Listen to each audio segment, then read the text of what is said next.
Peão solitário salva a herdeira de sequestro na beira da estrada e sua vida nunca mais será a mesma. Demitido injustamente, humilhado, expulso como um estorvo da fazenda onde dera anos de suor e lealdade, ele seguia sem destino pela estrada de terra com apenas seu cavalo alazão como companhia. Mas, em vez de ser reconhecido como herói, foi tratado como um criminoso, perdeu o cavalo, a liberdade e quase a vida. Aqueles olhos azuis da cor do céu perfeito iriam cruzar com um olhar cor-de-mel que mudaria tudo para sempre. O que ninguém imaginava é que esse encontro na beira de uma estrada iria desencadear uma trilha de vingança, segredos de família e um amor que nem o tempo conseguiu apagar. O peão solitário avançava devagar por uma estrada de terra perdida no interior do Mato Grosso. Não havia pressa em seus movimentos, porque para onde iria mesmo? Troteando no lombo do cavalo, a única coisa que realmente possuía na vida, carregava apenas uma mochila surrada, algumas roupas gastas, um poncho e um cobertor de lona. Era tudo. O resto havia ficado para trás, junto com a dignidade pisoteada e as promessas não cumpridas. Indignado, com o coração pesado de tristeza, seguia sem destino certo. A cada passo do animal, aquela injustiça remoía em seu peito como brasa viva. Ia devagar, sem pressa, deixando que a estrada o levasse para onde quisesse, até que algo quebrou a monotonia daquele fim de tarde. À frente, uma caminhonete estava estacionada de qualquer jeito no meio da estrada de terra. Balançava de um jeito estranho. O peão franziu a testa desconfiado. Havia algo errado naquela cena. Desceu do cavalo e começou a caminhar devagarinho, cada passo medindo a distância entre a curiosidade e o perigo. O instinto de homem do campo gritava que aquilo não era normal. E quando chegou mais perto, o que viu fez o sangue correr mais rápido nas veias. 2 homens estavam dentro da caminhonete, segurando uma mulher amordaçada que se debatia em desespero no banco de trás.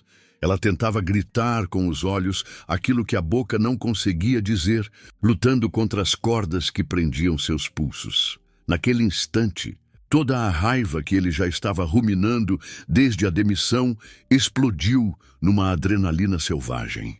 Era como se anos de humilhação encontrassem ali uma válvula de escape, uma oportunidade de fazer algo que importasse. A obrigação de salvar uma pessoa claramente em perigo queimou mais forte que qualquer medo.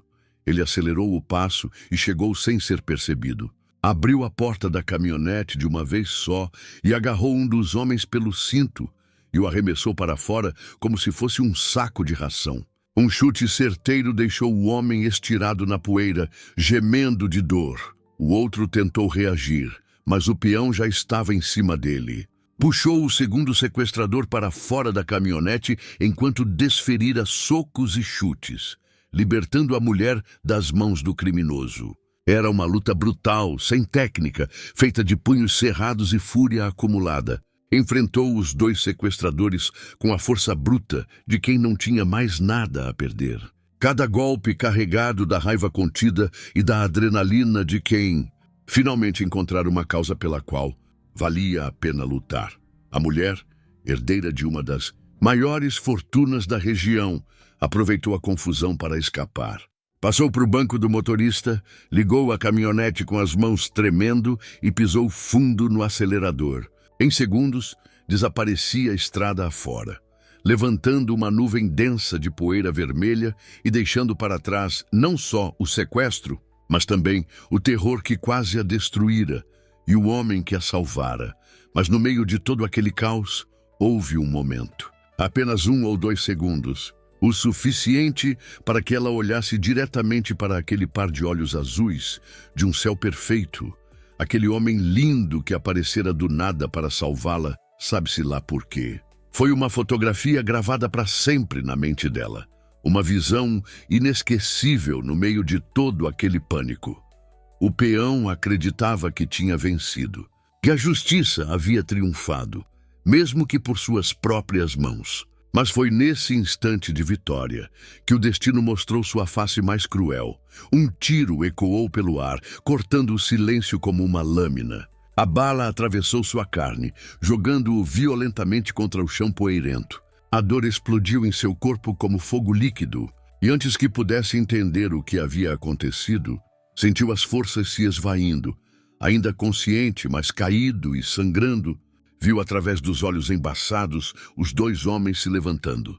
E com a frieza dos predadores, voltaram para perto dele e deram mais 2 tiros cada um. Depois, montaram no seu cavalo, o único bem que possuía na vida, seu companheiro de jornada, sua única riqueza verdadeira.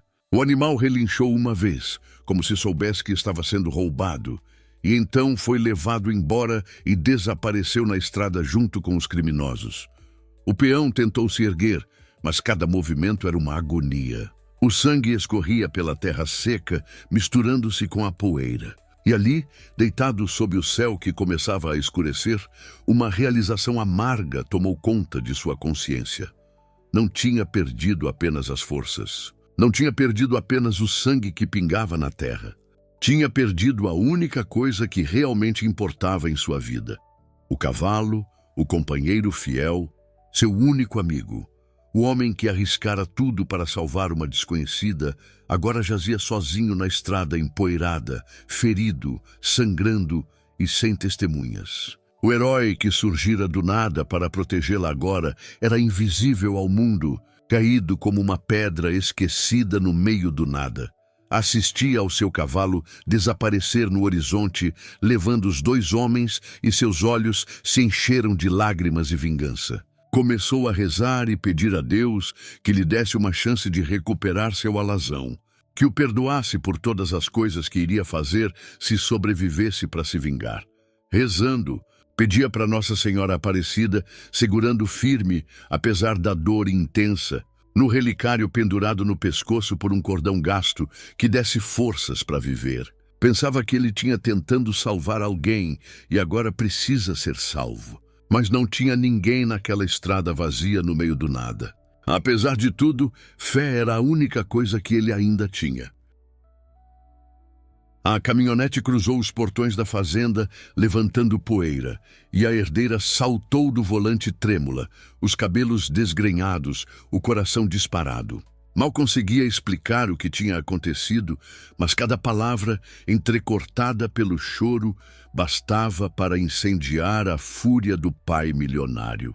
Acostumado a controlar homens e terras com mão de ferro, ele não suportava a ideia de ter sua família afrontada, muito menos sua única filha e a herdeira de toda sua fortuna. E diante daquela visão, só pensava em vingança.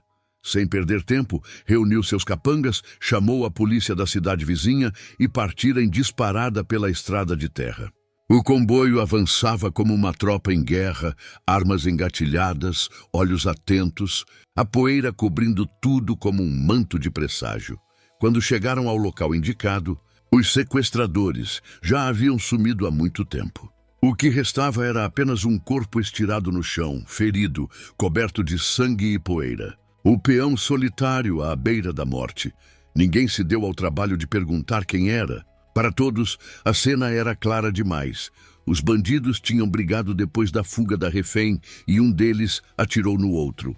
Era só mais um criminoso caído pelo próprio erro. Esperaram a polícia chegar enquanto o peão, desmaiado, perdia a vida a cada gota de sangue que encontrava a poeira da estrada. O tempo passava devagar, e quando a polícia finalmente chegou, trataram como uma vitória, um CPF cancelado. Mas também não podiam deixar o corpo ali, apesar da vontade de deixar virar carniça, porque precisava servir de exemplo do que acontece quando se mexe com a filha do coronel.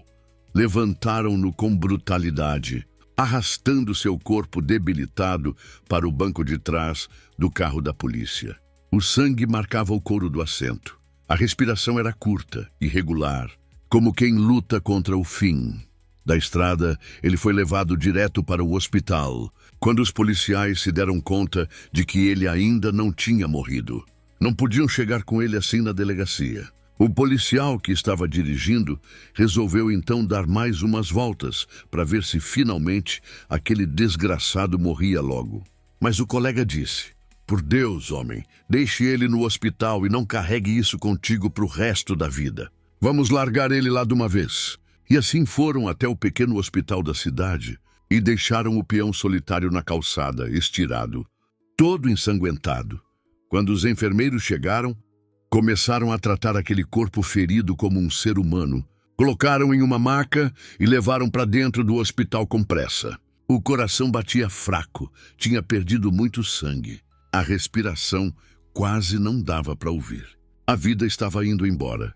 Quando o colocaram na única mesa de cirurgia do precário hospital do interior, parecia que seria tarde demais. O Dr. Onofre, um velho que ainda não tinha encontrado substituto para poder se aposentar e tentar aproveitar a vida sem surpresas, pensou consigo mesmo: "Não posso deixar esse homem morrer hoje." Enquanto isso, na fazenda, o pai estava, por um lado, aliviado por não ter acontecido o pior, mas indignado, fazendo planos para caçar o outro sequestrador que ainda estava à solta.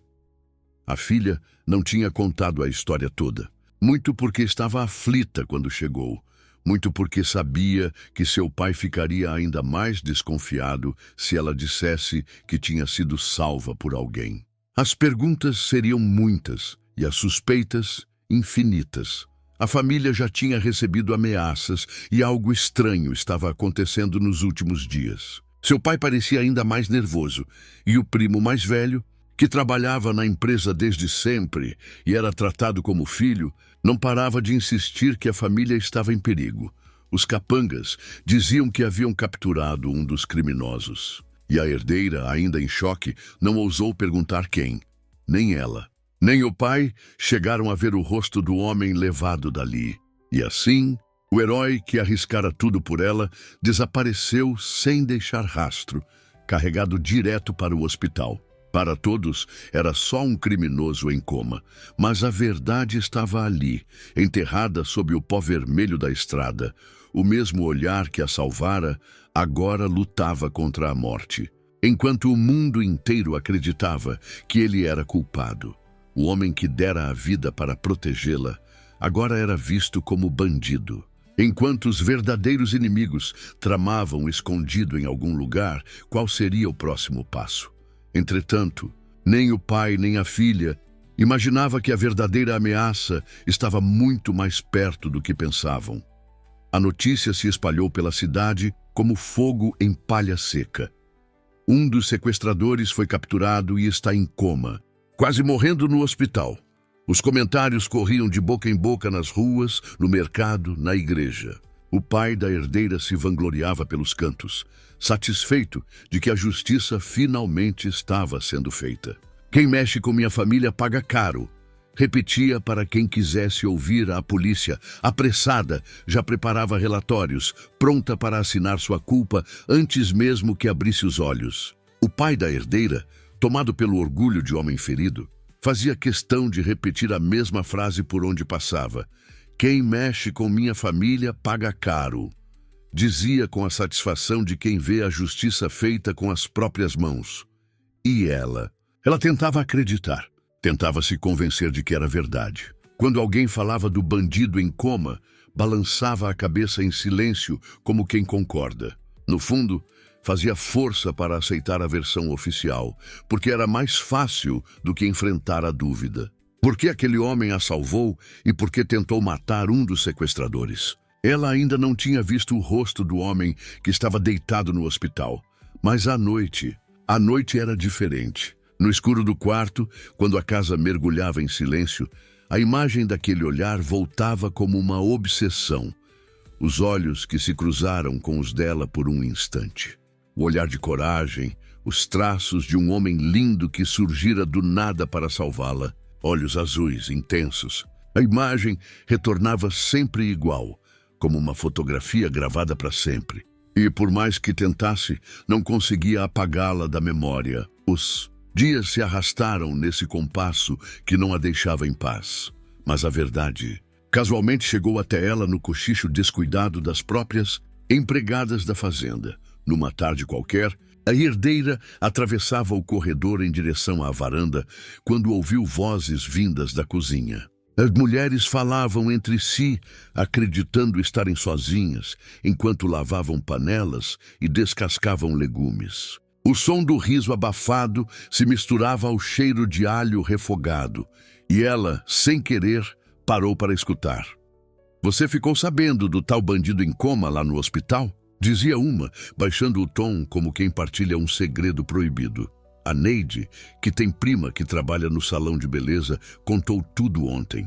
Parece que as mulheres de lá não falam de outra coisa. A herdeira sentiu o peito apertar, mas manteve-se imóvel, presa ao chão. E sabe o que disseram? Meg continuou a outra, enxugando as mãos no avental. "Pois é, dizem que é muito forte, muito lindo e muito, assim, muito grande. Mas tem cara de cafajeste, que é forte, bonito, até demais. Disse que é o homem mais bonito que já viu na vida. A gente sempre aumenta quando conta as coisas, mas tem uma enfermeira curiosa lá que abriu as pálpebras dele só para ver a cor dos olhos. E adivinha? A primeira suspirou, deixando a frase no ar. Olhos azuis. Azuis como o céu limpo. Disseram que nunca viram nada igual. Foi como se o tempo tivesse parado. Atrás da porta, a herdeira ficou paralisada. O coração disparou. O sangue gelou. Aquela descrição não deixava margem para dúvida. Os olhos azuis. Os mesmos que a haviam encarado na beira da estrada, quando o medo parecia invencível. Naquele instante, a verdade se revelou com violência. O bandido que todos acusavam era, na verdade, o homem que surgira do nada para salvá-la. E ela, que até então se convencia com as palavras do pai e com os relatórios da polícia. Entendeu que tinha vivido numa mentira que ela mesma criou ao não contar a verdade desde o início. Agora ele estava sozinho, confundido com um criminoso, lutando pela vida em uma cama fria de hospital, enquanto ela dormia em lençóis limpos, acreditando que a justiça havia sido feita. O mundo ao redor se dissolveu e só restou aquela frase ecoando dentro dela. O bandido do hospital não era bandido algum, era ele. Com o passar dos dias, a culpa pelo que tinha feito e a vontade de ver aquele homem novamente se transformaram em obsessão. Precisava ter certeza, precisava vê-lo. Após quase um mês em coma, uma tempestade como há muito não se via se abateu sobre o interior, trazendo chuvas torrenciais e uma sequência de raios que cortavam a noite como lâminas de prata. Era como se o próprio céu estivesse cobrando uma dívida pendente. Um dos raios, mais forte e certeiro que os outros, atingiu diretamente o hospital. O impacto causou um curto-circuito devastador, mergulhando não apenas o prédio, mas toda a cidade em um blackout total.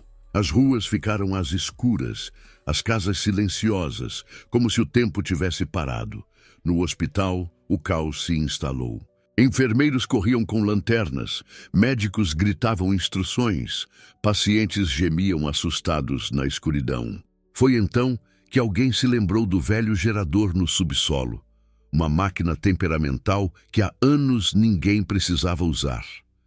Depois de muito esforço e algumas tentativas frustradas, conseguiram ligá-lo. As luzes do hospital voltaram gradualmente, uma por uma, como velas sendo acesas numa igreja abandonada. E foi justamente nesse momento, quando a luz retornou ao corredor, onde ficava o quarto do homem considerado bandido, que o milagre aconteceu. O enfermeiro que fazia a guarda noturna quase derrubou a xícara de café quando viu. O peão, como se nada de extraordinário tivesse acontecido com ele nos últimos 30 dias, olhou diretamente para o enfermeiro e, com a voz grave e rouca de quem não falava há semanas, perguntou simplesmente: "Onde eu estou?" O enfermeiro ficou sem reação, paralisado entre o espanto e o medo. Não sabia se devia gritar por socorro ou se devia responder à pergunta. A notícia se espalhou como pólvora. Antes do amanhecer, toda a cidade já sabia. O peão havia despertado do coma no exato momento em que o raio estremeceu a cidade. Uns diziam que era coincidência, outros juravam que era sinal divino. Para a filha do fazendeiro, a notícia chegou como um presente dos céus. O coração disparou no peito, as mãos tremeram de ansiedade. Finalmente poderia falar com seu Salvador, agradecer adequadamente, talvez até começar algo especial entre eles. A fantasia que havia cultivado durante semanas finalmente se tornaria realidade, mas sabia que não podia simplesmente aparecer no hospital. Precisava da família ao seu lado. Precisava que a verdade viesse à tona de uma vez por todas. Naquela mesma manhã, reuniu toda a coragem que tinha e procurou a mãe. Contou tudo, desde o primeiro momento do sequestro até a descoberta de que o homem em coma era seu salvador. Falou da culpa que a corroía, da necessidade de reparar a injustiça, da certeza de que ele era inocente. A mãe ficou estarrecida. Filha, você deveria ter falado a verdade desde o começo. Como podemos deixar um inocente ser tratado como bandido durante todo esse tempo? Por isso preciso da sua ajuda, mãe. Preciso salvar o homem que me salvou. A mãe, mulher de fibra e coração justo, não hesitou. Procurou o marido no mesmo dia e colocou tudo em pratos limpos. O fazendeiro, como esperado, ficou furioso inicialmente. Gritou, esbravejou, questionou por que a filha havia escondido a verdade por tanto tempo. Mas quando olhou nos olhos da filha, olhos marejados de lágrimas sinceras, carregados de culpa e arrependimento, reconheceu algo que não podia ignorar, a verdade absoluta. Está bem, disse finalmente a voz mais calma. Vou falar com o delegado. Vamos botar tudo em pratos limpos de uma vez por todas. No dia seguinte, uma pequena comitiva se dirigiu ao hospital. O delegado já estava lá e já tinha interrogado o peão, que não lembrava de absolutamente nada. Chegaram então o fazendeiro, sua filha e mais 3 policiais, porque mesmo inocente, o homem era forte e parecia estar completamente normal. Ninguém sabia como ele reagiria à acareação. O peão aguardava pacientemente no quarto, que havia se tornado sua prisão não oficial. Ao entrar no quarto, a filha do fazendeiro perdeu o fôlego quando seus olhos encontraram finalmente aqueles olhos azuis da cor do céu perfeito. O tempo parou por um momento, ela respirou fundo e começou a falar. Agradeceu por ele ter salvado ela, por Deus ter enviado ele naquela estrada naquele dia. O peão assentiu, agradecendo sem querer interromper. O delegado disse para ela continuar, e ela contou tudo nos mínimos detalhes. O sequestro, como ele apareceu do nada, a luta brutal contra os criminosos, como ela escapou, como ele foi baleado. Sua voz tremia de emoção a cada palavra. Os olhos não saíam do rosto dele, esperando, torcendo para que alguma lembrança despertasse. Mas quando terminou de falar, quando esperava ansiosamente por algum sinal, ele simplesmente a olhou sem qualquer brilho de memória nos olhos azuis. Sinto muito. Moça, disse educadamente, mas não me lembro de nada disso. Para mim, a senhora é uma completa estranha. As palavras caíram como punhais no coração dela. Havia perdido a memória completamente. Não se lembrava do sequestro, da luta, dos tiros, de nada daquele dia que mudara a vida de ambos para sempre. O delegado, porém, ficou convencido. A sinceridade na voz da filha do fazendeiro era inegável, e os detalhes que ela forneceu batiam com as evidências encontradas no local. Este homem está livre, declarou oficialmente. Foi vítima, não criminoso. Mas para ela, a vitória jurídica tinha gosto amargo de derrota pessoal. Tinha criado toda uma fantasia romântica sobre o reencontro. Imaginou o momento em que ele a reconheceria, quando seus olhos se iluminariam ao vê-la, quando finalmente poderiam conversar sobre aquele dia que os conectara para sempre. Imaginou até mesmo que ele sentiria algo especial por ela, como ela sentia por ele. Agora, olhando para aqueles mesmos olhos azuis que a salvaram, via apenas o vazio de quem olha para uma desconhecida. Ele nem sequer se lembrava de tê-la salvado. E ela ficou devastada, destruída com o coração em pedaços. E agora, com o peão oficialmente livre, mas sem memória alguma, Uma nova jornada começava, uma jornada ainda mais difícil que a primeira.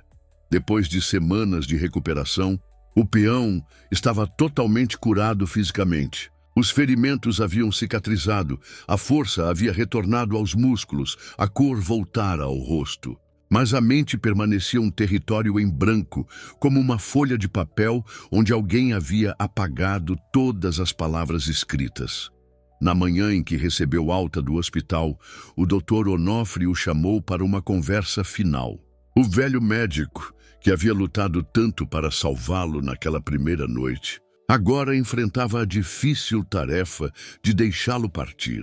Você está fisicamente perfeito, disse o doutor, os olhos cansados demonstrando a preocupação de quem se afeiçoara ao paciente. Mas sobre sua memória, precisa procurar ajuda especializada na capital. Lá tem médicos que entendem mais dessas coisas do que este velho doutor do interior. O peão assentiu em silêncio. Sabia que ali não havia mais nada para ele. Era hora de partir, de tentar reconstruir uma vida que não conseguia lembrar. Antes que vá embora, continuou o Dr. Onofre, puxando um envelope do bolso do jaleco. Fizemos uma vaquinha aqui no hospital. Os enfermeiros, as faxineiras, eu mesmo. Todo mundo contribuiu um pouco para você recomeçar.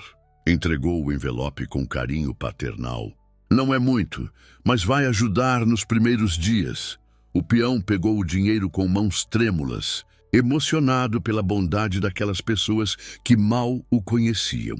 E tem mais uma coisa. Dr. Onofre puxou outro envelope, este mais grosso. Este aqui foi mandado pelo fazendeiro pai de Maria Aparecida, a mulher que você... Bem, a mulher que contou sua história para nós. Ele quis contribuir também. Ao ouvir aquele nome, Maria Aparecida, algo estranho aconteceu dentro do peão. Uma sensação quente, familiar, como o eco distante de uma oração. Maria Aparecida, Nossa Senhora Aparecida, as duas se misturavam em sua mente confusa, criando uma conexão que ele não conseguia explicar. Ah, falando nisso, quase esqueci. Dr. Onofre abriu uma gaveta e disse: tenho mais duas coisas para você. Essa faca VC tinha na bota. Precisei guardar separado das suas coisas. E aqui está o relicário que você chegou usando. Eu também guardei para você todo esse tempo. Sabia que era importante. O peão pegou o relicário com reverência, passando os dedos pela superfície lisa. Dentro estava a imagem de Nossa Senhora Aparecida, a mesma santa do nome daquela mulher que havia contado sua história. Não podia ser coincidência. Obrigado, murmurou a voz embargada. Obrigado por terem salvado minha vida. Por tudo. Dr. Onofre deu um tapinha paternal no ombro do rapaz. Vá com Deus, meu filho. E se um dia recuperar a memória, lembre-se de que aqui você sempre terá amigos. O peão saiu do hospital caminhando devagar pelas ruas daquela cidade que havia se tornado um capítulo em branco de sua vida. Dirigiu-se à rodoviária com passos determinados, mas a mente inquieta. Maria Aparecida. E que história ela havia contado sobre ele? E que mulher era aquela que povoava seus pensamentos desde que ouvira o nome? Lembrava-se vagamente do rosto dela. Cabelos loiros encaracolados, que brilhavam como ouro ao sol, olhos castanhos cor de mel, um corpo escultural que havia gravado em sua memória, mesmo sem contexto. A voz doce, preocupada, quando falara com ele no hospital. Mas essas lembranças soltas o deixavam ainda mais confuso. Seria real ou apenas fruto de sua imaginação ferida? Não tinha como saber. Isso era perigoso. Um homem sem memória podia ser facilmente manipulado, enganado, usado. Era melhor partir, buscar respostas longe dali. Chegou à pequena rodoviária e comprou uma passagem para a capital. O ônibus partiria em 20 minutos. Enquanto esperava, aquele nome não saía de sua cabeça. Maria Aparecida. A santa e a mulher se confundiam em seus pensamentos. E aqueles olhos cor de mel, aquele rosto angelical... Porque não conseguia esquecer. Talvez fosse apenas gratidão mal direcionada. Talvez fosse a solidão de um homem que não se lembrava de ter alguém no mundo. Ou talvez houvesse algo mais profundo. Algo que sua memória perdida tentava lhe dizer. Mas a decisão estava tomada. Iria para a capital, procuraria ajuda médica, tentaria reconstruir sua vida do zero. Era o mais sensato a fazer. Do outro lado da cidade, Maria Aparecida corria como louca pelas ruas empoeiradas. Tinha acabado de descobrir que ele havia recebido alta e partido para a rodoviária. O coração batia descompassado no peito, os pés tropeçavam na pressa desesperada. Não podia deixá-lo partir assim, não sem ao menos se despedir, sem tentar mais uma vez fazer com que lembrasse, sem dizer tudo o que havia ficado preso em seu coração durante aquelas semanas. Chegou à rodoviária ofegante, o cabelo desgrenhado, as lágrimas já correndo pelo rosto. Mas foi tarde demais. O ônibus estava partindo, levantando uma nuvem de poeira que parecia simbolizar todos os sonhos que se desfaziam. Ela correu até a janela, onde podia vê-lo sentado, olhando para a estrada que se abria à frente. Ele não a viu. Seus pensamentos estavam voltados para dentro, para o mistério de sua própria existência, para aquele nome que ecoava em sua mente, Maria Aparecida. Ela ficou ali parada, as lágrimas escorrendo livremente, vendo o ônibus desaparecer na estrada empoeirada. O homem que havia salvado sua vida, o homem por quem havia se apaixonado em silêncio, o homem que não se lembrava de nada, estava indo embora para sempre. Nunca mais vou vê-lo, sussurrou para o vento, a voz quebrada pela dor. Nunca mais. O ônibus seguiu estrada afora, carregando consigo não apenas um homem sem memória, mas também os fragmentos de um amor que nunca pôde ser declarado. E Maria Aparecida ficou ali, sozinha na poeira da rodoviária, chorando a perda de algo que talvez nunca realmente tivesse possuído. Mas o destino, como sempre, tinha outros planos para aqueles dois corações feridos. Era um daqueles ônibus pinga-pinga que cortavam o interior do Brasil, parando em cada cidadezinha perdida no mapa. Um veículo velho e barulhento que chacoalhava a cada buraco da estrada, carregando passageiros que tinham mais sonhos que dinheiro no bolso. O peão estava sentado numa janela do lado direito, observando a paisagem que se desenrolava monótona lá fora. Campos secos, cercas de arame farpado, algumas casinhas espalhadas aqui e ali. A mente, ainda vazia, tentava se ocupar com aquelas imagens simples, enquanto o coração carregava o peso de Maria Aparecida, o nome que não saía de seus pensamentos, o rosto que não conseguia esquecer. O ônibus fez mais uma parada numa cidade tão pequena que nem placa tinha. Apenas um ponto de ônibus improvisado na beira da estrada, onde algumas pessoas aguardavam com suas bagagens humildes e seus destinos incertos. Foi então que ele viu. Do outro lado da estrada de terra, um homem estava passando a cavalo. Não era qualquer animal. Era um belo alazão, de pelagem dourada, que brilhava sob o sol da tarde como moedas de ouro derretido. O cavaleiro seguia devagar, e o peão pôde observar cada detalhe com uma precisão que não conseguia explicar. Os arreios eram de couro trabalhado à mão, com rebites prateados que faiscavam a cada movimento. A sela era de montaria clássica, daquelas feitas para longas cavalgadas pelo interior, resistente e confortável. E havia algo mais, algo na postura do animal, no jeito que movia as patas, no balançar elegante da cabeça. De repente, como se um raio cortasse sua mente em duas partes, tudo voltou. Tudo. Seu cavalo, seu belo alazão. Os mesmos arreios, a mesma sela, o mesmo andar majestoso. A demissão injusta da fazenda. As acusações mentirosas sobre o roubo das joias. A raiva ardendo no peito enquanto cavalgava sem destino pela estrada empoeirada. E então, o sequestro.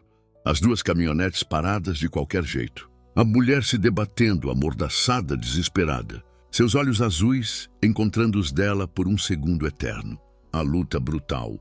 Os socos, os chutes, a adrenalina correndo nas veias como fogo líquido. Maria Aparecida fugindo na caminhonete, a poeira subindo como uma nuvem dourada. E ele pensando que havia vencido, que havia feito a coisa certa, até que o tiro ecoou. a dor explodindo no peito como uma bomba de carne e sangue. Caindo na poeira, vendo os bastardos montarem no seu cavalo, sua única riqueza, seu único companheiro, e desaparecerem na estrada. As memórias chegaram como uma avalanche implacável. Cada imagem, cada som, cada sensação física voltou com uma intensidade devastadora. A dor do ferimento, o gosto de sangue na boca, a sensação de traição, a humilhação de ter sido baleado pelas costas depois de ter feito a coisa certa, e Maria Aparecida. Agora ele se lembrava perfeitamente dela. Os cabelos loiros, esvoaçando no vento, os olhos castanhos cor de mel arregalados de medo, mas também de gratidão. A forma como olhara para ele naqueles 2 segundos eternos antes de fugir. Como se tivesse gravado seu rosto na alma, era ela, a mulher do hospital. A mulher que cuidara dele, que contara a verdade, que o salvara da acusação injusta. A mulher por quem seu coração havia disparado, sem ele entender o porquê. E ele havia ido embora. Havia abandonado a única pessoa que se importara com ele. O baque emocional foi devastador. Os olhos se encheram de lágrimas. Lágrimas de dor, de raiva, de arrependimento, de uma saudade profunda que agora fazia sentido. Sentia tudo de uma vez só: a injustiça da demissão, a traição do sequestro, a perda do cavalo, o amor impossível por Maria Aparecida. Mas havia algo mais forte que tudo isso queimando em suas veias. Ódio puro. Ódio pelos homens que o haviam baleado pelas costas. Ódio por quem havia roubado seu cavalo, sua única família verdadeira. Ódio pela injustiça de ter sido tratado como bandido quando era a vítima. Levantou-se do assento como se tivesse sido atingido por um raio. Os outros passageiros o olharam assustados quando viram aqueles olhos azuis queimando de fúria assassina. "Pare o ônibus!" gritou para o motorista, a voz rouca de emoção contida. "Mas, rapaz, aqui não tem parada." "Pare este ônibus agora!" Rugiu, e havia algo na sua voz que não admitia discussão. O motorista pisou no freio, assustado. Antes mesmo do veículo parar completamente, o peão já estava descendo pela porta da frente, levando apenas a roupa do corpo e o fogo da vingança no coração. O ônibus seguiu viagem, deixando-o sozinho na beira da estrada empoeirada. Mas ele não estava mais perdido. Não estava mais confuso. Agora tinha um objetivo claro queimando em sua alma: vingança e resgate do seu cavalo. Os bastardos que haviam tentado matá-lo, que haviam roubado sua única riqueza, que haviam destruído sua vida, iam pagar por cada gota de sangue derramada, por cada dia de sofrimento, por cada noite de coma, e desta vez ele não seria pego desprevenido. A caçada havia começado. Quando a memória explodiu na sua mente, o peão solitário não pensou. Ele simplesmente agiu. O corpo, ainda ferido pela violência do passado, movia-se guiado pela única força que restava: a fúria. Cada osso, cada músculo, cada cicatriz gritava por vingança, por justiça. O cavalo, o tiro, a poeira, a humilhação, tudo voltava como um chicote implacável. Naquele instante, a vida dele se tornou uma única e dolorosa caçada. Sem um mapa, ele seguia as migalhas. Perguntava pouco, mas ouvia muito. O borracheiro se lembrou de um alazão nervoso, amarrado atrás de um posto de gasolina. Um homem da oficina comentou sobre a cela que chamou a atenção. Uma velha, com a sabedoria de quem vê o tempo passar, disse ter visto um sujeito estranho cruzando a estrada com um cavalo que não aceitava a mão de ninguém. Cada informação era um fio, e esses fios teceram um mapa invisível que o levou até um bar de beira de estrada. A luz amarela escapava pela porta junto com o som de risadas bêbadas e a fumaça de cigarro. Mas o peão não entrou. Aquele lugar não era para ele. Ele deu a volta pelo pátio dos fundos, onde o ar tinha cheiro de terra molhada e grama seca. E lá estava ele, o alazão. Seu amigo, seu cavalo. O único companheiro que a vida não havia tirado dele. Estava amarrado a um mourão, a cabeça baixa, mas as orelhas alertas. A pele suada e a poeira seca na pelagem mostravam que ele também havia sofrido. O peão estendeu a mão lentamente, pousando-a no pescoço do animal. Em um reconhecimento silencioso, Cavalo respirou fundo. Ele também. Estavam de volta, mas a dívida ainda não estava paga. Em silêncio, ele se preparou para o confronto. Com a faca, a única arma que tinha sobrado, escolheu um galho reto de eucalipto no terreno ao lado. Descascou a madeira, alisou, afiou a ponta. Não era um truque improvisado, mas um gesto pensado.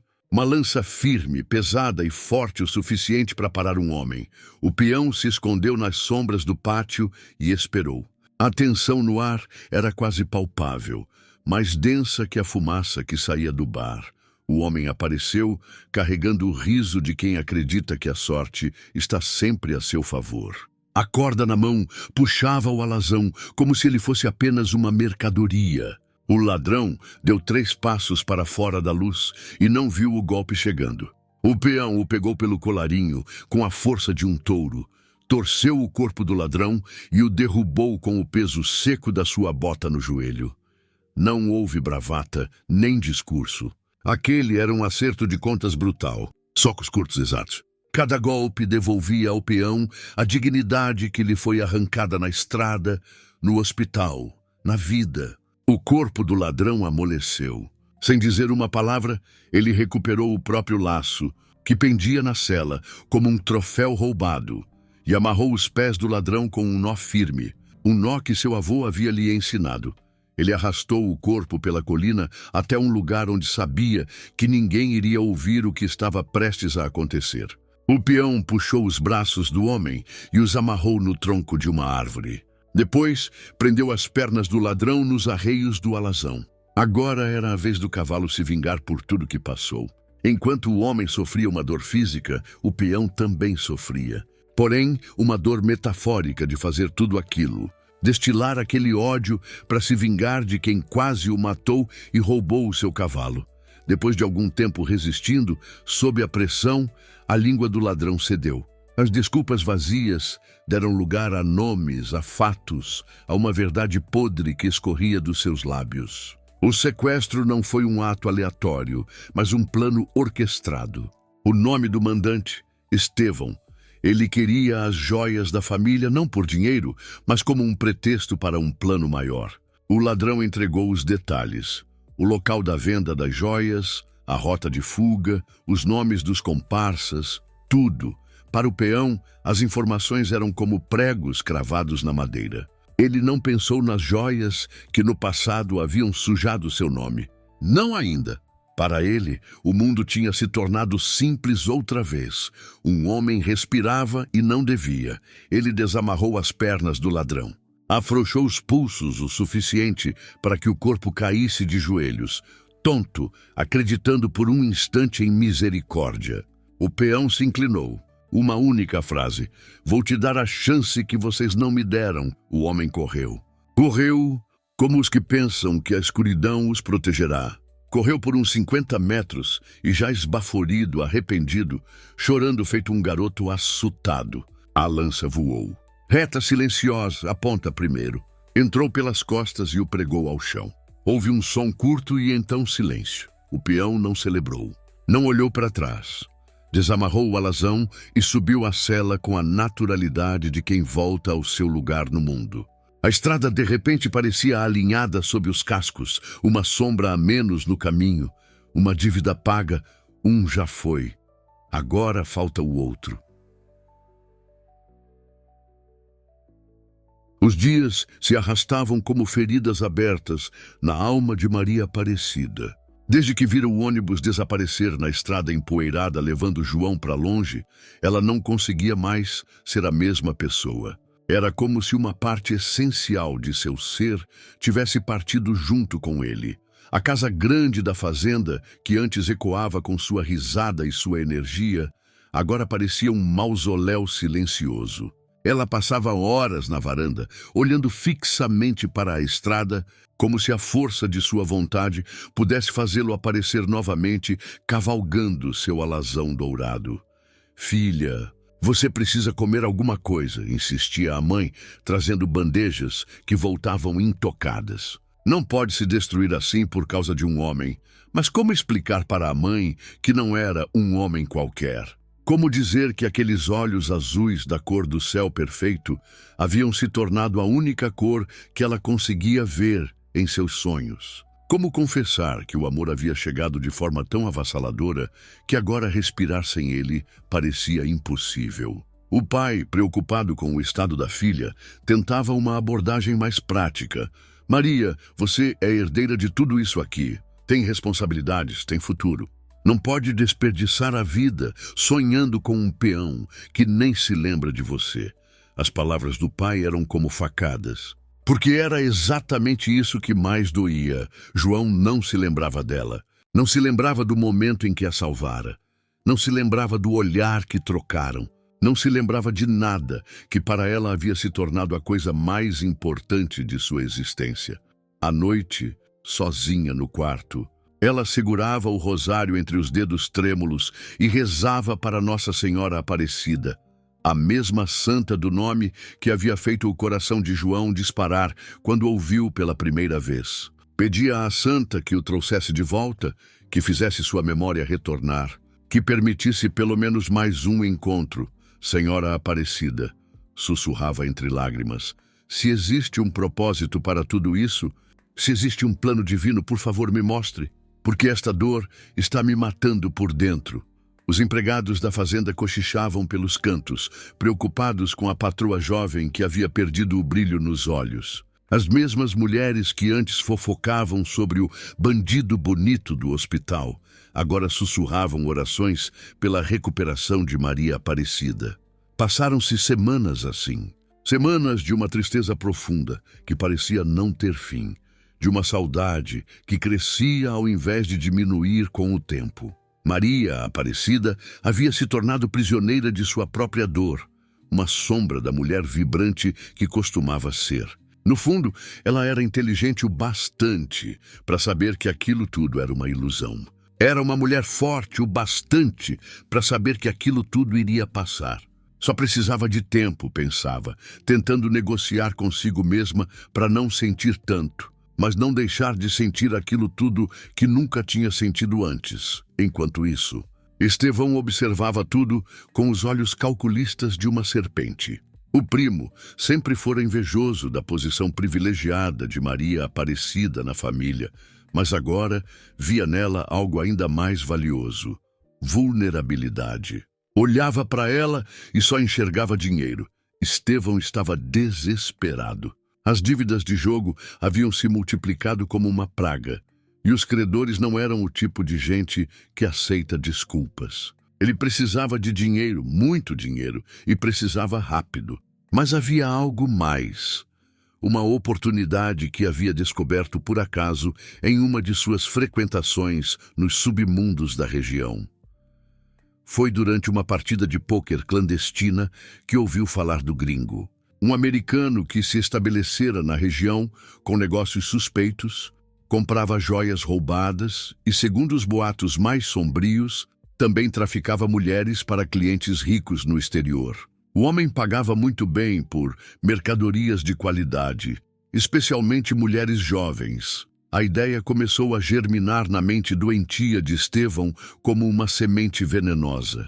Maria Aparecida estava vulnerável, deprimida, isolada. E ela valia uma fortuna, tanto pela beleza quanto pelo dinheiro da família. Se conseguisse entregá-la ao gringo, junto com as joias que ainda guardava do primeiro roubo, seria uma transação que resolveria todos os seus problemas de uma vez. O plano foi tomando forma ao longo de dias de observação cuidadosa. Ele estudou a rotina de Maria Aparecida.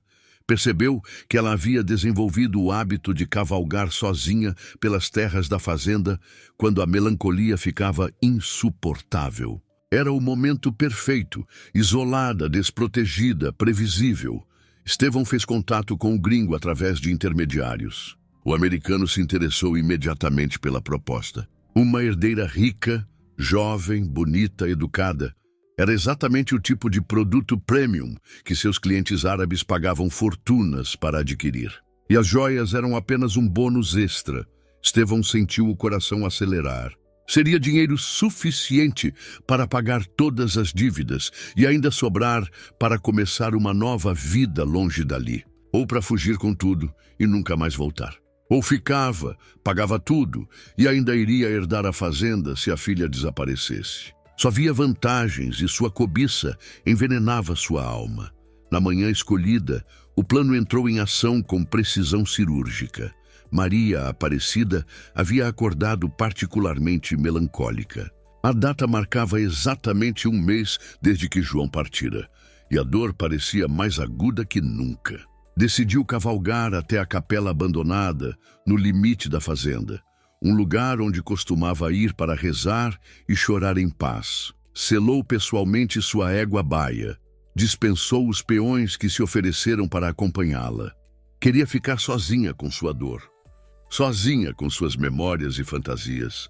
Foi exatamente o que Estevão esperava. Ele havia posicionado 2 capangas contratados especialmente para essa tarefa, homens brutais que não faziam perguntas desde que o pagamento fosse garantido. Quando ela apareceu, eles estavam esperando. A emboscada foi rápida e eficiente. Antes que pudesse sequer gritar, um pano com clorofórmio foi pressionado contra seu rosto. Ela lutou desesperadamente e tentou chamar por socorro, mas a droga fez efeito rapidamente. Suas forças se esvaíram e ela desabou inconsciente nos braços dos sequestradores. A égua baia, assustada, disparou de volta para a fazenda, selada, mas sem cavaleira. O primeiro sinal de que algo terrível havia acontecido. Maria Aparecida acordou horas depois em um pesadelo. Estava trancafiada em uma jaula de ferro enferrujado, do tipo usado para transportar gado. O cheiro era nauseante, uma mistura de ferrugem, mofo e algo que parecia ser medo cristalizado. O lugar era um galpão abandonado, com teto furado e paredes descascadas, isolado no meio do nada. Acordou, princesa? A voz de Estevão a fez gelar de horror. O primo emergiu das sombras com um sorriso sádico nos lábios. Espero que tenha dormido bem, porque a viagem vai ser longa. Estevão, ela gritou, a voz embargada de desespero e incredulidade. O que você está fazendo? Por que está fazendo isso comigo? Dinheiro, prima querida. Muito dinheiro. Ele se aproximou da jaula como um predador, admirando sua presa. Você vale uma fortuna no mercado internacional. E eu preciso dessa fortuna para salvar minha própria vida. O gringo apareceu então, um homem alto, grisalho, com cicatrizes no rosto e olhos frios como gelo. Falava português com sotaque carregado, mas suas intenções eram cristalinas. Ela é perfeita, disse, examinando Maria Aparecida como se fosse mercadoria. Meus clientes árabes vão pagar muito bem por uma peça assim. Estevão abriu uma maleta sobre uma mesa improvisada. Dentro estavam todas as joias que havia roubado da família ao longo dos meses. Anéis, colares, pulseiras, brincos que haviam pertencido à família por gerações. O gringo examinou cada peça com um olhar de especialista, pesando, testando, avaliando. Finalmente, satisfeito, abriu sua própria maleta, revelando fileiras organizadas de notas de $100. 2 milhões, como combinado, disse, empurrando a maleta em direção a Estevão. A mercadoria será despachada esta noite mesmo. A loira vou pagar em Bitcoin. Amanhã mesmo já devo ter comprador para essa delícia. Maria Aparecida assistia à transação com horror crescente, finalmente entendendo a dimensão da traição. Seu próprio primo, sangue do seu sangue, estava literalmente vendendo-a como escrava. Estevão, pelo amor de Deus, gritou, as lágrimas correndo livremente pelo rosto.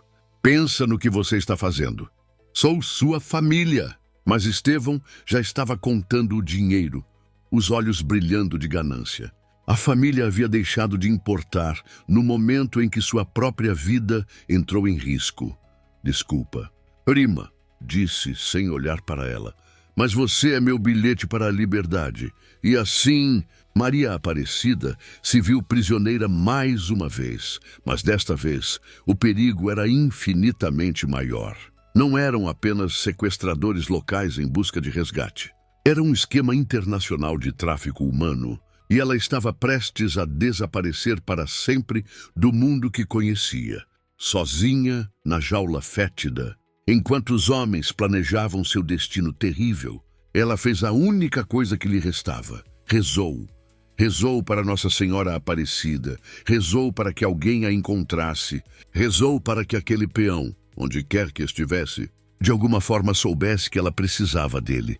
Mas suas orações pareciam se perder no vazio daquele galpão abandonado, enquanto o tempo corria contra ela e a escuridão da noite se aproximava, trazendo consigo o momento de sua partida para um destino que poderia ser pior que a morte. A memória havia retornado como uma tempestade devastadora, trazendo consigo não apenas as lembranças perdidas, mas uma sede de vingança que queimava nas veias de João como ácido. Desde que descera daquele ônibus na beira da estrada, ele não havia parado de seguir pistas, questionar pessoas, vasculhar cada cantina suja e cada esconderijo suspeito da região. Levara semanas, mas finalmente conseguiu rastrear os homens que haviam destruído sua vida. Um informante bêbado em um bar de beira de estrada havia deixado escapar uma informação valiosa. Os 2 caras que você está procurando, eles estão trabalhando para o gringo agora. Aquele americano que mexe com coisa pesada. A sede de vingança havia se tornado uma obsessão que consumia cada pensamento de João. Ele não dormia direito, mal comia, vivia apenas para o momento em que poderia olhar nos olhos do homem que o havia baleado pelas costas e cobrar na mesma moeda. O galpão abandonado ficava em uma fazenda isolada, perdida no meio de uma região montanhosa onde a lei raramente chegava. João aproximou-se a pé, deixando o alazão escondido a mais de 1 quilômetro de distância. Cada passo era calculado, silencioso, mortal. Do que ele não sabia era que a Polícia Federal havia montado uma operação de monitoramento no local há semanas. Agentes disfarçados observavam o galpão com binóculos de uma colina próxima, esperando o momento certo para desarticular a rede internacional de tráfico que havia levado meses para rastrear. Movimento na área, sussurrou o agente Martinez para o microfone. Um homem sozinho se aproximando do alvo. Não é nenhum dos nossos. Mantenham posição, veio a resposta do comando. Não interfiram até que tenhamos evidências suficientes da transação. João chegou ao galpão com a faca na mão e o coração batendo como um tambor de guerra. Esperava encontrar apenas os 2 bandidos do sequestro, talvez alguns capangas. Mas quando se aproximou da janela lateral, viu que havia muito mais gente ali dentro. Homens armados, conversas em inglês, maletas de dinheiro, algo estava errado. Muito errado. Decidiu investigar melhor antes de agir. Escalou com agilidade felina e subiu silenciosamente para o telhado de telhas coloniais. Algumas se moveram sob seu peso, fazendo ruídos mínimos que se perdiam no vento noturno. Do buraco no teto, conseguia ver quase todo o interior do galpão. E foi quando viu algo que fez seu sangue gelar nas veias e depois ferver como lava vulcânica. Maria Aparecida. Aquela loira de olhos de mel, a memória que tanto estimava e achava que nunca mais iria ver na vida, estava ali, prisioneira em uma jaula como um animal, o cabelo desgrenhado, o rosto marcado pelo desespero, os olhos vermelhos de tanto chorar. O impacto emocional foi devastador. Por um momento, João ficou paralisado, incapaz de processar a visão. Como ela havia ido parar ali? Por que estava prisioneira daqueles bandidos? De novo, mas a paralisia durou apenas segundos. Em seguida, uma fúria assassina tomou conta dele como nunca antes havia experimentado. Não era apenas vingança pessoal agora. Era a proteção da mulher que achava que amava. A mulher que estava tentando esquecer, A mulher cujos olhos, cor de mel, haviam se tornado um sonho, uma ilusão e agora uma razão de viver. Desceu do telhado como uma sombra letal. Não havia mais espaço para cautela ou planejamento. Havia apenas a necessidade primitiva de matar, de se vingar, de salvar aquela mulher, mais uma vez. João entrou no galpão como um fantasma da morte. O primeiro guarda nem teve tempo de gritar. A faca atravessou sua garganta, cortando a voz junto com a vida. João pegou a pistola dele antes que o corpo batesse no chão. O tiroteio começou imediatamente. "Tem alguém aqui!" gritou um dos bandidos. Mas João já estava em movimento, usando as pilhas de caixas e maquinário velho como cobertura. 2 tiros certeiros derrubaram outros 2 homens. João se movia com uma fluidez mortal, como se tivesse nascido para aquilo, cada movimento econômico e letal. Restavam 3 homens, o gringo americano, Estevão e o bandido que havia atirado nele naquele primeiro sequestro. "Você se lembra de mim?" João saiu da cobertura com a arma apontada para o bandido, os olhos azuis queimando de ódio puro. O homem abriu a boca para responder, mas nunca teve a chance. A faca voou pelo ar com precisão mortal, atravessando sua garganta antes que qualquer palavra pudesse sair. Ele desabou gaguejando sangue, os olhos vidrados fixos no teto furado. "Agora lembra", murmurou João, frio como gelo. O gringo tentou reagir, sacando uma arma, mas João foi mais rápido. Não atirou. Queria sentir a satisfação de usar as próprias mãos. Saltou sobre o americano como uma pantera, desarmando-o com um golpe brutal no pulso. A luta foi selvagem, mas desigual. João descarregou toda a sua fúria acumulada em cada soco, cada joelhada, cada golpe. O gringo era maior, mas João lutava com a força de quem defende o que ama e o ódio da vingança. Quebrou a perna do traficante com um golpe certeiro, garantindo que não pudesse fugir. "Você mexeu com a mulher errada", rosnou João, deixando o gringo gemendo no chão. Estevão estava acuado contra a parede, tremendo de pavor. "Por favor, não me mata. Eu posso explicar." João avançou sobre o primo traidor, os punhos cerrados. Ia fazer aquele covarde pagar por ter vendido a própria família quando Polícia Federal. "Ninguém se mexe." A invasão foi rápida e coordenada. Agentes fortemente armados invadiram o galpão por todas as entradas, lanternas cortando a escuridão, ordens sendo gritadas em todos os cantos. João ignorou completamente os policiais. Só tinha olhos para a jaula onde Maria Aparecida estava prisioneira. Foi em direção a ela, desesperado para libertá-la, quando o grito desesperado de Maria Aparecida cortou o ar como uma lâmina. "Atrás de você!" João se virou instintivamente vendo o gringo, mesmo com a perna quebrada, apontando uma arma em sua direção. O americano havia conseguido pegar uma segunda pistola que mantinha escondida no colete. João se virou para o lado, mas não foi rápido o suficiente. A bala o atingiu de raspão no braço, rasgando a carne e fazendo-o gemer de dor. O tiro do gringo foi também seu último. Um dos agentes da Polícia Federal, vendo a cena, não hesitou. 2 disparos certeiros no braço derrubaram a arma do traficante e encerraram o tiroteio. "Suspeito neutralizado", gritou o agente pelo rádio. Estevão foi algemado imediatamente, seus gritos de desespero ecoando pelo galpão enquanto era arrastado para fora pelos policiais. Com o braço sangrando, João finalmente conseguiu chegar até a jaula. Suas mãos tremeram quando forçou a fechadura improvisada, o metal cedendo sob sua determinação. "Maria!" sussurrou quando ela saiu cambaleando da prisão imunda. Ela se jogou em seus braços como se fosse a única coisa sólida em um mundo que desabava. Choravam os 2, abraçados no meio daquele cenário de guerra, cercados por policiais, corpos e destroços. "Eu sabia", ela sussurrou entre lágrimas, o rosto aninhado em seu peito. "Eu sabia que você voltaria. Me perdoa", João murmurou, a voz embargada de emoção. Me perdoa por ter ido embora. Ele passou a mão suja de sangue e pólvora pelo rosto dela, como se quisesse ter certeza de que ela era real. Você é inesquecível, disse com uma intensidade que a fez tremer. Mesmo quando eu não me lembrava de nada, você estava aqui. Tocou o peito, queimando dentro de mim. Você também, ela respondeu, os olhos brilhando através das lágrimas. Você também é inesquecível. E ali no meio do caos, cercados pela lei e pelos destroços de uma vingança finalmente consumada, dois corações feridos finalmente se encontraram por completo. A justiça havia sido feita.